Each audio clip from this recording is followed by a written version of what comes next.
Caros amigos, aqui nesse Shabat, continuando aqui a leitura da Parashá, vamos agora fazer a leitura do Mafiti de Rosh Hodesh. Estamos, como nós sabemos, estamos em Rosh Hodesh Ave, e nós temos aqui o Mafiti desse Shabat para ler.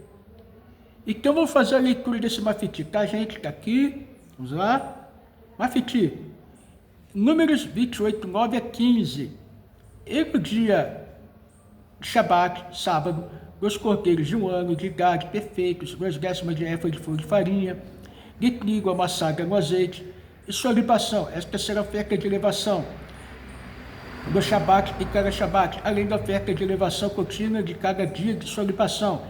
E nos princípios de vossos meses ofereceis a oferta de elevação, o eterno 2 novilhos, um carneiro e 7 cordeiros de 1 ano de idade, perfeitos, e 3 décimas partes de uma éfa de flor de farinha de trigo, amassada no azeite, em obração para cada novilho, e 2 décimas de éfa de flor de farinha de trigo, amassada no azeite, em obração para cada carneiro, 1/10 de parte de éfa de flor de farinha de trigo, amassada no azeite, em obração para cada cordeiro. Esta é uma oferta de elevação para ser aceita quadrada, uma oferta queimada para o Eterno.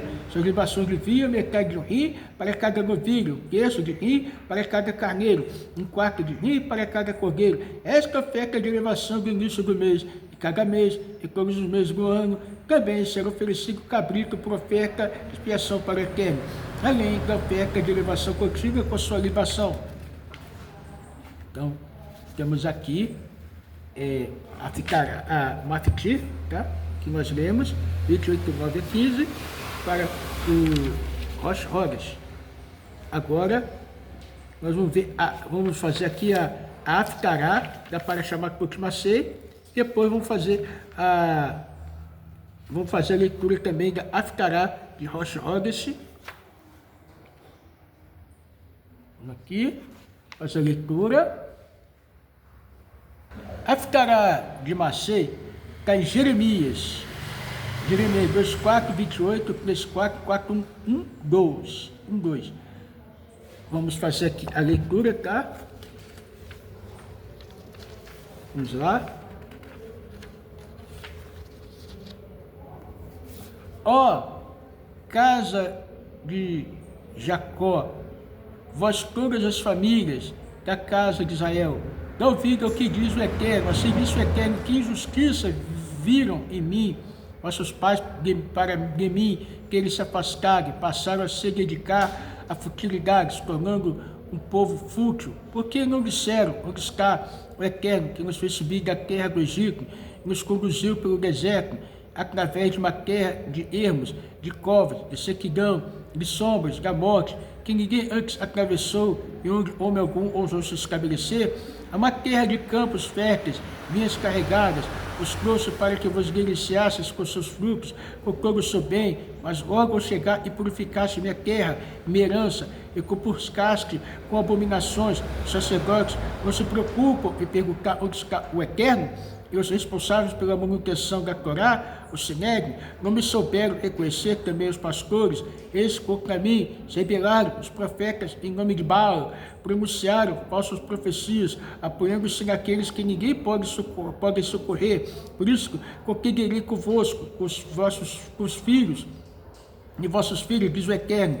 Percorrei as ilhas dos Quititas, romanos, observai mensageiros, enviai a Quedar, Arábia, e aquietai e buscai perceber se algo semelhante jamais veio ocorrer com alguma nação, os seus deuses, embora falsos por outros. Entretanto, meu povo procura-se agora por coisas sem valor, que se pasmem os céus ante tamanho desatino, e perceberão que tempestades e destruição será sua consequência, diz o Eterno, porque 2 erros terríveis cometeu meu povo: abandonaram a mim, a fonte de águas vivas, e preferiram cavar cisternas que, cheias de fissuras, não conseguem reter as águas. Acaso é um servo ou um escravo nascido de uma serva? Porque então se tornou uma presa contra eles? Jovens leões, reis levantaram suas vozes, e rugiram e transformaram-se em desolação. Sua terra, suas cidades queimaram, eles fizeram ficar desertas, até as filhas de Nof, Memfis e Carfãs, Dáfnis, quebrar-te-ão a cabeça, Acaso não percebes que tudo isso acontece porque eles renunciaram ao Eterno teu Deus, quando ele te guiava pelo caminho? Que tens a ganhar seguindo pelo caminho do Egito, para beberes as águas de Shihor, Nilo ou caminho da Síria para beberes das águas do rio Frax? Com iniquidade provocará teu castigo, é com rebeldia que trará repreensão. Percebe que somente o mal e a amargura te advirão, porque eles abandonaram o Eterno teu Deus, e por não temeres, proclama o Eterno sobre os exércitos. Quando eu quebrava teu jugo e rompia as correntes que prendiam, dizias, não mais transgredirei, mas sobre toda colina alta, sobre toda árvore frondosa, deitaste uma prostituta, de uma videira escolhida busquei ramos, e uma semente perfeita escolhi para te plantar, composto que transformasse em uma vide degenerada e estranha a mim? Mesmo que procures com líquido e sabão em grande quantidade, apagar de ti esta mancha, tua iniquidade continuará a ser visível. Perante mim, diz o Eterno Deus, como podes afirmar, não me purifiquei e não tenho venerado os Balaíns? Vê o caminho que deixaste marcado no vale e reconhece o que tens feito. Comportas-te como um dromedário nova que se prende ao caminho e que ele não se aparta, e como uma jumenta silvestre acostumada ao deserto, que com paixão sobe o vento, que vem do ermo. Quem a poderá impedir de lá para lá voltar? Os que a buscarem não precisarão se fatigar, pois no mês em que terminar sua gestação, por certo a encontrarão. Guarda o teu pé de seguir descalço, e a tua garganta da sede, mas tu disseste, na esperança de que eu venha mudar, porque me apaixonei por estranhos, e eles segui-os, tal como vergonha, que sente o ladrão ao ser descoberto. Assim se vergonham todos da casa de Israel, os reis, seus príncipes, seus sacerdotes, de Baal e seus falsos profetas. Ele diz a madeira, e seu ídolo, tu és meu pai, e a pedra, a tua estátua que fizeram, tu me geraste para mim. De tanto voltaram suas costas e não o rosto, porém, no tempo da sua tribulação dirão, ergue-te e concede-nos com a salvação. Mas onde estão os deuses que para ti fizeste, que eles se ergam, que salve no tempo da tua tribulação, pois teus deuses, ó Judá, são tão numerosos quanto tuas cidades. Não clamaste a mim até agora em prantos, dizendo, meu pai, tu és o guia da minha mocidade? Se te arrependeres, Israel, voltarás para mim, diz o Eterno. Se renunciares as tuas abominações e as removeres da minha presença, não mais serás um errante. Se jurares assim como o Eterno vive, com sinceridade, justiça e retidão, então, através de Israel, serão por eles benditas e glorificadas todas as nações. Agora nós vamos ver a Aficará, né? Nós vamos ler a Aficará de Shabat Rosh está em Isaías 66, 1 a 24. A Aficará de Shabat Rosh Hodesh, Isaías 66, 1 a 24. Vamos continuar. Assim diz o Eterno, os céus são meu trono, e a terra é o estrado para meus pés. Qual seria a casa que me poderias edificar? E que lugar haveria para o meu repouso? Porque minha mão foram feitas todas estas coisas, e só então vieram a existir, diz o Eterno. Embora eu habite nas alturas, voltarei meus olhos para o necessitado de espírito contrito, que zela por minha palavra. O perverso, que mata um touro para oferecê-lo a mim como sacrifício, eu considero como o que fere um homem, como sacrifica o cordeiro. É como se quebrasse a nuca de um cão, quando oferece uma obração. É como que se sacrificasse um porco, quando queima incenso. É como se adorasse um ídolo, já que eles, malévolos, fizeram escolha dos seus caminhos, e a sua alma se deleita nas suas abominações. Também eu, eles escolher deles, zombar e os aterrorizarei com seus próprios temores, porque não me responderam quando chamei, nem me escutaram quando falei. Antes fizeram o que é mal aos meus olhos, e escolheram aquilo em que eu não me deleito. Daí ouvido a palavra do Eterno, vós que por ela zelais, vossos irmãos que vos odeiam e rejeitam, dizem, pela grandeza do nosso nome será glorificado o Eterno. Mas não é assim. Enquanto nós nos alegramos, eles serão envergonhados. Um som de tumulto e vem da cidade. Do tempo vem a voz do Eterno, que exerce sua vingança sobre seus inimigos. A redenção de Sião virá tão rápida como de uma mulher antes que estivesse em trabalho de parto. Já desce a luz antes que lhe viesse as dores, já fizesse nascer um filho, homem, que jamais ouviu tal coisa. E quem já ouviu algo semelhante? Poderia uma terra nascer em um dia? Uma nação completa de uma só vez? Pois tão pronto teve que ser os sinais de parto, de uma só vez deu à luz a seus filhos, saindo todos da diáspora e vindo a Sião. Falei eu chegar uma mulher ao ponto de dar à luz e não deixaria a gerar? Diz o Eterno, Senhor que faz nascer e pedirei o nascimento, regozijai-vos por Jerusalém, alegre-se com elas todos que amam. A amo, sim, mas bocai de alegria todos vós, que por ela vos lutaste, para que vos farteis, vos deleiteis ao velo do gemelo e da sua glória, pois assim diz o Eterno, eis que eu estenderei sobre ela paz como rio, e a glória das nações uma corrente que transborda, e que ao gozarei dos braços sereis levados, e sobre os joelhos serei acariciados, como que recebe de sua mãe conforto, assim eu vos consolarei, e em Jerusalém sereis confortados, e com isso que o vosso coração se regozijará, os vossos ossos como a erva verde florescerão, será conhecida a mão do Eterno, em favor dos seus servos, e ele se indignará contra seus inimigos, pois eis que entre as chamas virá o Eterno, e sua carruagem será como turbilhão da tempestade, para atribuir a sua ira com furor, e a sua repreensão com labaredas de fogo, pois com o fogo e com a sua espada entrará o Eterno juízo por toda criatura, e muitos serão destruídos pelo Eterno. Os que se purificam para entrar nos jardins, onde se acham seus ricos, grupo após grupo, a fim de os servirem. E os que comem da carne de porco, dos répteis e do rato, serão todos consumidos, diz o Eterno. Pois conheço suas obras, seus pensamentos virão o tempo em que ajuntarei as nações de todas as línguas, e elas virão e perceberão minha glória, sobre elas porém um sinal, eis que dentre eles escaparem enviarei as nações, a Taxish, Pu e Lud, cujos povos sabem atirar setas, a Tuval e a Van, os moradores das ilhas remotas que não ouvirão sobre minha fama, não ouviram sobre minha fama, nem viram minha glória, e entre as nações anunciarão a minha glória, e entre todas as nações trarão vossos irmãos como oferendas do Eterno, sobre cavalos e carros, eliteiras e sobre mulas, a meu santo monte. Em Jerusalém diz o Eterno, assim como os filhos de Israel, trazem sua oferta no vaso puro a minha casa. Deles escolherei também alguns para sacerdotes e outros para levitas, diz o Eterno, pois assim como os céus e a nova terra, que hei de dar, de fazer, estarão eternamente perante mim, diz o Eterno, assim também durará a vossa posteridade, vosso nome.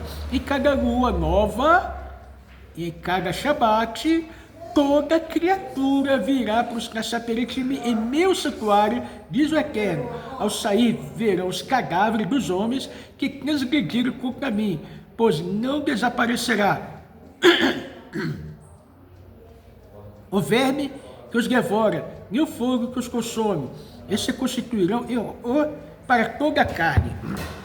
Então está aqui a leitura da Paraxá, da Fitará, tanto da Paraxá de Macei, como de Rosh Hodesh do mês de Ave. Estamos no mês de Ave. Ave tem uma colocação com pai, né? A letra Ave significa pai, então que nesse mês o Pai, nosso Pai Celestial, Eterno, Kadosh Baruch Hu, possa trazer muita luz para nós. E continuando aqui essa fitará do mês de Rosh Hodesh, aqui na leitura dessa afitará, de Shabat, nós lemos aqui que foram trazidas ao templo, a cada Shabat, a cada Rosh Hodesh, por sua vez, se neste no final de Isaías foi escolhido pelos sábios para constituir a fitará de Shabat, principalmente pelo que reza o versículo 23, e cada lua nova, e cada Shabat, toda criatura virá prostrar-se perante mim, em meu santuário, diz o Eterno. Isaías, nós sabemos, era filho de Amox. Ele nasceu em Jerusalém, na família ligada ao círculo da realeza. Seu ministério profético se estendeu talvez no período mais agitado enfrentado pelo reino de Judá, no século 8, antes da Era Comum, e cujo acontecimento mais marcante foi a ascensão da Síria, que de uma mera guarnição da Babilônia tornara-se uma potência mundial. Os reinos da Síria e de Israel já haviam sido vencidos por ela em 721, antes da Era Comum. Esse reino de Judá tornaram-se o único representante e depositário da verdadeira fé no futuro desta pequena nação, estava envolvido no destino moral de toda a humanidade. Nessa época tempestuosa, Isaías trouxe ao rei e ao povo da Judéia a mensagem de santidade, onipotência e soberania do Eterno. Com apaixonado fervor, buscou instilar fé no coração de seus irmãos e interpretar as crises da história sob a luz da providência divina. Seus esforços opuseram em conflito com aqueles que pugnavam a guerra, tornando o inimigo implacável dos políticos oportunistas. Na época referida pela Aftará, que nós estamos lendo, esta em andamento, a reconstrução do segundo templo, e o profeta corrige falsas ideias sobre o culto que lá deverá se realizar. Ele contrasta os fiéis israelitas com os apóstatas, que se entregaram a práticas idólatras, e que estão condenados à extinção. As tarefas da restauração e a salvação serão plenamente realizadas, pois o Eterno não deixará as incompletas. O chamado é feito para a união entre aqueles que já retornaram e por muito tempo estiveram deprimidos, devido à lentidão da realização de suas esperanças. Em Sião e aos que ainda estão no exílio, para que todos juntos venham a se rejubilar com a reconstrução de Jerusalém. Isaías proclama que, impressionados com a recuperação de Sião, até mesmo as nações mais longínquas trarão para Jerusalém todos os israelitas que habitavam entre eles. Paz e prosperidade se derramarão sobre Sião, como águas de um rio que transborda do seu leito. E o capítulo termina com a renovada asserção do triunfo dos fiéis remanescentes e o culto universal a um só Deus. Assim, o versículo citado como interligação entre as leituras do Mafiti da Aftará pode ser lido e interpretado poeticamente como uma mensagem de esperança e otimismo da seguinte forma: e virá acontecer que na lua nova, a outra de um Shabat a outro, todas as criaturas virão realizar seu culto ante mim. Nós sabemos que toda a humanidade será monoteísta. Mas toda a humanidade vai praticar os 613 mandamentos? Não, de forma alguma. O povo judeu é o povo que a gente escolheu como nação sacerdotal. E como nação sacerdotal, desculpa aí, gente, está passando aqui na rua pessoas aqui que parece que não tem noção da vida, né? Parece que só eles que são donos do mundo. Mas vou falar aqui, gente, a nação sacerdotal, né? Nação sacerdotal, ela tem 613 mandamentos. A Shein escolheu assim para o povo judeu de nação sacerdotal. As nações do mundo têm suas sete mitzvot de Benenoa, né, a qual, cumprindo com excelência, são chamados de Hassidei Mocholam. E toda a humanidade vai ser monoteísta, vai servir ao único Deus, ao Deus Todo-Poderoso. Criador, a gente chama, muito fácil, Deus Criador, ele está acima da criação. Porque Deus, ele não precisava criar nada para continuar sendo Deus. Então, muitas vezes fala, Deus Criador. Deus é Criador, Deus é tudo. Ele está acima de toda a criação. Ele está acima do espiritual, está acima do físico. Então, nós sabemos que toda a humanidade vai deixar a idolatria, toda a humanidade vai deixar os deuses pagãos, né? Toda a humanidade vai deixar as suas infâmias, suas luxúrias, né? Os seus lados de que não é moderado, para servir moderadamente ao Deus Todo-Poderoso, ao Deus único, ao Deus que nos criou para um propósito, né? Então, vamos voltar a ser como éramos antes, né, do erro do primeiro homem, de Adão e Chão. Então vamos servir a Shein com muita alegria, vamos ter uma era de paz. E se não chegou essa era de paz ainda. Se não chegou o verdadeiro Mashiach, não se revelou. Nós sabemos, mas vai se revelar. Então, que possamos nos preparar, porque essa época será uma época em que viveremos um alto padrão de vida. O povo judeu, muitos estão voltando para a terra de Israel. Por forças antagônicas querem destruir Israel, os caras de Israel. Não vai destruir, querem acabar com o monoteísmo no mundo, querem colocar seus pensamentos, as suas ideologias, mas todas as falsas ideologias vão cair por terra, porque a Torá, a humanidade vai conhecer Deus muito como as águas cobrem o mar. Então, gente, essa ficará para achar dessa semana, a conclusão. Tudo de bom para vocês, Mashiach já.